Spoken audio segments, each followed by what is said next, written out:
Phoebe Prince and her family immigrated from Ireland to the United States. Her parents wanted the kids to experience the American way of life. On January 14, 2010, Phoebe Prince ended her life. Later, her fellow students revealed she was a victim of cyberbullying.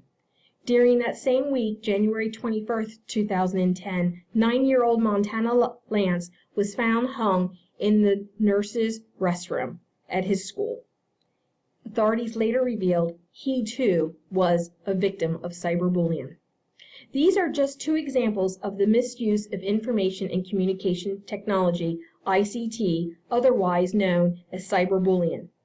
Youth of today are addicted to the virtual world, which creates no boundaries for a cyberbully. Cyberbullying is a problem amongst our school districts today. Technology has led to an increase in cyberbullying, making it difficult for parents and teachers to detect. Families, schools, and authorities must create policies, protocols, and action plans to help monitor and prevent this threat to cyber citizenship. It's really sad to say that these two stories of Phoebe and Montana, are not unique or isolated cases. So what makes a 15-year-old and a 9-year-old decide to end their life? What makes some children vulnerable to bullies and others resilient? These are questions many researchers have been studying for the past decade. In order to understand what makes a bully or a victim and to help prevent and combat cyberbullying, it is important to understand the results of these studies.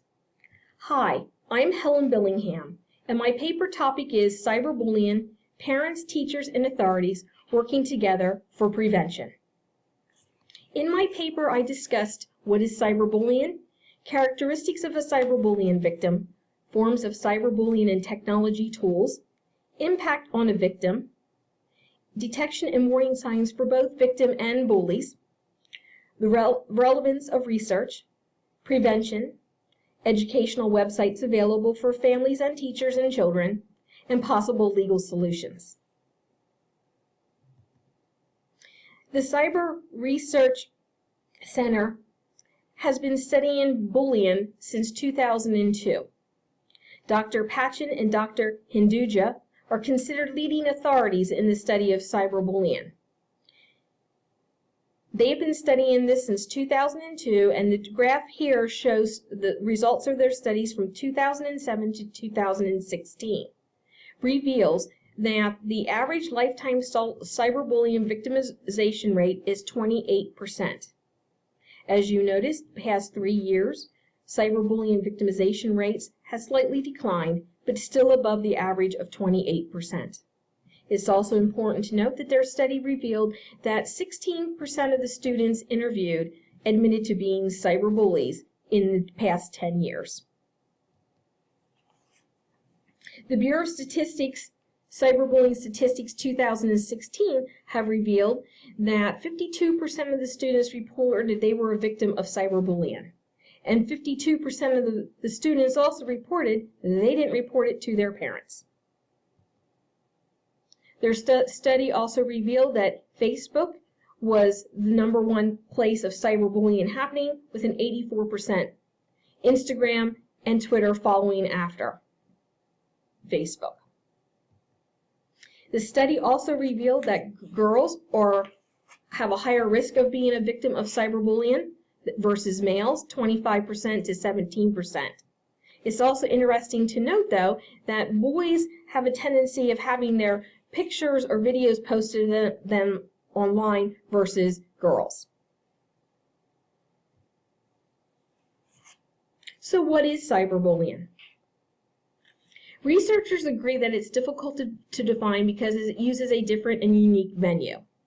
It's basically the misuse of information and communication technology. Bullying is made up of 4 main elements, which include its intentional versus accidental, its aggression involving malice. There's a power imbalance between the victim and the bully, meaning the victim cannot defend him or herself.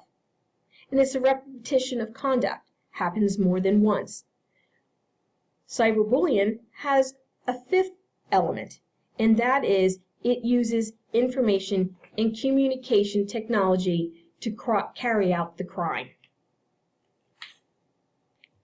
Cyberbullying can impact a victim by causing humiliation, cause grief, fear, and anxiety, and can cause severe psychological damage. The threat can be direct or indirect. Direct meaning the cyberbullying is happening between just the victim and the bully, or indirect and meaning that the bully takes it one step further and makes it public out on the World Wide Web. Studies have revealed that cyberbullying is worse than traditional bullying.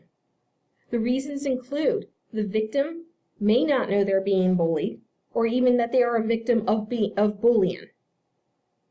The cyberbully can remain anonymous. And technology keeps the bully sheltered from seeing what happens and the harm that's bringing to a victim. The computer screen acts as a shield, preventing the bully from seeing the impact of the harm they are inflicting upon their victims. And a fourth reason being, the youth today are very tech savvy versus their parents. Parents are busy. They don't have time to be watching every little thing their children are doing online. And a lot of parents don't even know how to monitor what their children are doing online. So what are some of the characteristics of a cyberbully and a victim? Well, a cyberbully is usually socially skilled to manipulate others. They're ringleaders. They can suck other children in. The other children might not be bullies, but they edge on the bully. They do well in theory of mind games, meaning that they learn how to manipulate the victim and extract information from them, causing more humiliation. They're usually quick to anger and aggressive in action. And they usually show little to no empathy. They have no guilt for what they do. They don't feel any remorse. Victims, on the other hand, are usually have inefficient social skills. They usually have poor social relationships, and they practice online disinhibition. This is when they post personal information about themselves online for others to be able to read and use against them. Most times, victims are also not popular in school. There are many different forms of cyberbullying and different technology that's used to carry out the cyberbullying. Cyberbullying includes harassment. This is like what you saw in my entry slide. Simply going text messages and harassing somebody. Cyberstalking is taking that harassment to the next level. This is when they just constantly are harassing the victim and posting after post out on Facebook pages. Denigration is when a bully takes pictures of someone and alters them to be the victim and posts them and says things out on social media that is not true. Happy slapping is when the bully films the victim being assaulted and then takes that video and posts it out on the internet. Exclusion is excluding people from chat rooms and blogs. Outing and trickery is pretending that you're friends with somebody just to get information and then taking that information and humiliating them online. Impersonation and masquerading is pretending to be somebody else online to get information and humiliate a victim. An indirect threat is threatening to hurt an individual or a group of people. Technology that's used to carry out these crimes include cell phones, videos, computers, social media sites, chat rooms, and blogs. With the change of technology happening so quickly, this list will continue to grow. So how does cyberbullying impact a victim? It causes depression, anxiety, and can cause psychosomatic problems. But it also can create an increase in suicide behavior and substance abuse behavior. A study conducted by Litwiller and Brosh revealed that suicide is the third leading cause of death among youth today between the ages of 10 and 24.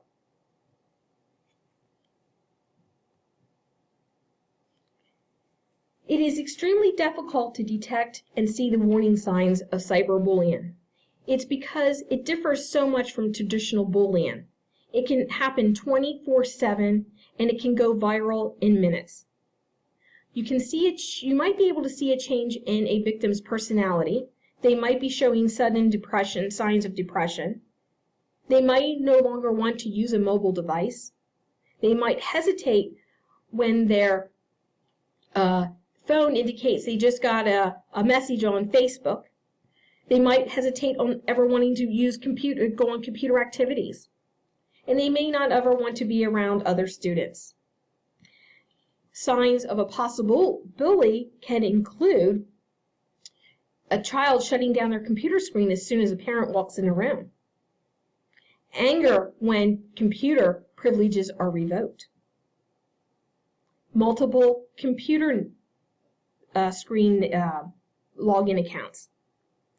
The important thing is if a parent or a teacher sees any of these signs, it's important to start asking questions to get the victim and the bully help that they need.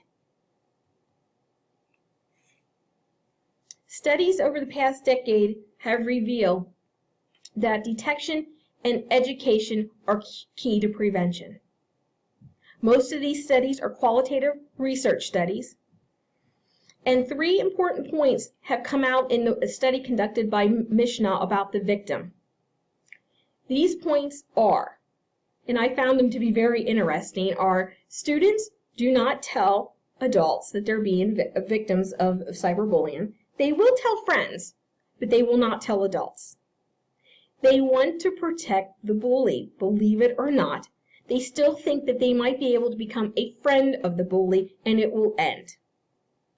And when adults do get to give advice, it doesn't help. Sometimes it can even make the situation worse. Students have reported that adults and teachers have already made comments that, well, you're just allowing this to happen, you caused it, blaming the victim for the cause of the cyberbullying action. The important things that have been revealed from the studies are that when a teacher or a parent realizes that there is cyberbullying taking place, they have to reach out and get help for the child. Cyberbullying can lead to increased suicide behavior and substance abuse, and it's important to reach out to local social work services to get that person help. So what are some preventative measures that can be taken? Well, school boards can implement policies such as while you're on school property or school activities, there's limited media contact. Dr. Patchen does not recommend this. He says that's one of the worst things that we can do. Our children are so connected to their social media devices, taking away that could cause more harm than good. Instead, schools need to come up with evidence-based guidance and make policies that will be effective. Another study revealed that dinner time is an excellent place to discuss cyberbullying with their children. Parents need to have an open discussion with their children, talking about cyberbullying, and make their child feel comfortable at the dinner table, wanting to discuss. Schools need to educate their staff on how to look for warning signs, what to do, how to educate the students in being good cyber citizens. Police officers also need to educate parents and the public on what are warning signs, what to do if their child is a victim of cyberbullying, what to do if their child is the cyberbully. Our world needs to help create an environment where kids feel safe to talk to others if they're experiencing being the victim of cyberbullying. That is one importance that the studies have revealed. My daughter's a school teacher, and she mentioned a couple of sites that they use for helping educate the children on cyber citizenship. This site here is Cyber Citizen Partnership. I'm going to just go out to the website here. At this site, they can learn about what is cyber ethics, what is cyber crimes, teaching cyber ethics, understanding the internet, and they even have a section just for kids. All of these links provide additional links for parents, children, and youth to go out and learn information. Another good source is stopbullying.gov. This site here goes into cyberbullying, what it is, how to prevent it, and reporting. It also goes into who's at risk, warning signs, and the effects that cyberbullying can have on kids. Again, these are just a couple of sites that are available out there for helping to educate parents, children, and teachers. As of today, Congress has not enacted any laws against cyberbullying. 49 states, though, have bullying laws, with 47 of those states including electronic harassment laws. People have the right to be online without worrying about harassment. Because of this and these laws, schools are enacting zero tolerance policies. Now, zero tolerance policies are really good. Zero tolerance guns, easy. You know what a gun looks like. Zero tolerance drugs, easy. You know what drugs look like. But how do you enforce zero tolerance cyberbullying? What makes up cyberbullying? How do you see it? How do you detect it? Just because somebody looks at you the wrong way, does that mean you're being bullied? Just because somebody sends you an email that says you're not your friend or you were mean to me today or whatever, does that mean it's cyberbullying? When schools enact zero tolerance policies, they're saying no matter what the crime is, there will either be suspension or being expelled from school. Sometimes it can be too strict. There's a very fine line and it's very difficult to enforce. Some will even say that zero tolerance policies infringe on the First Amendment rights of the cyberbully. The First Amendment rights has 4 steps to it when it involves cyberbullying. If these 4 steps can be met, then the cyberbully is not protected by the First Amendment right.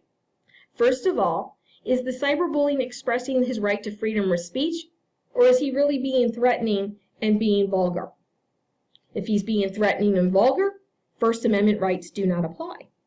Second step, is it happening on school campus or in school-sanctioned activities? If it is, First Amendment rights do not apply. If not, First Amendment rights do apply. Does it pass the Tinker substantial disruption test?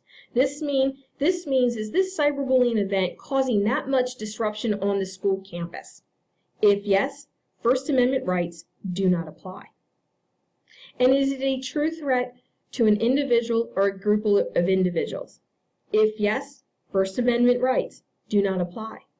But in order for First Amendment rights to not apply, all 4 of these steps must have the answer of yes, which can make it extremely difficult for victims to be protected against First Amendment rights.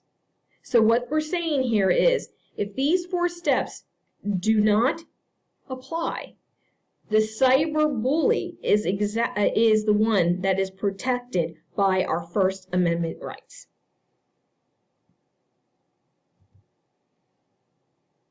Adolescents today tackle many numerous challenges.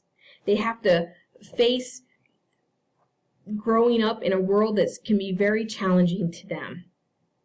They have to learn how to make decisions.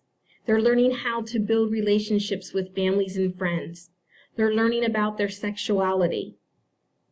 Lack of boundaries in cyberspace and increased technology is making it even more difficult because it creates a world where cyberbullying can happen where nobody can see it. First Lady Melania Trump wants to prioritize cyberbullying during her husband's presidency. The Cyber Research Center is hoping this to mean that the highest U.S. office is making cyberbullying a top priority. Some will argue that there's no harm in cyberbullying. There's other aggressive behaviors that need to be addressed first. Some will argue that we're infringing on the First Amendment rights of the cyberbully. But qualitative research supports prevention. It's key for families, schools, and authorities to work together, create policies, protocols, and action plans to help monitor and prevent this threat to cyber citizenship. I thought this was a really good quote here. When bullying happens on the playground, there are people looking out for that. When it's on these electronic devices, it's more sinister in a way. It's so invasive, and we can't stop it. How true. Thank you for listening to my presentation, and if you have any questions, please post them out in Canvas, and I will reply to them.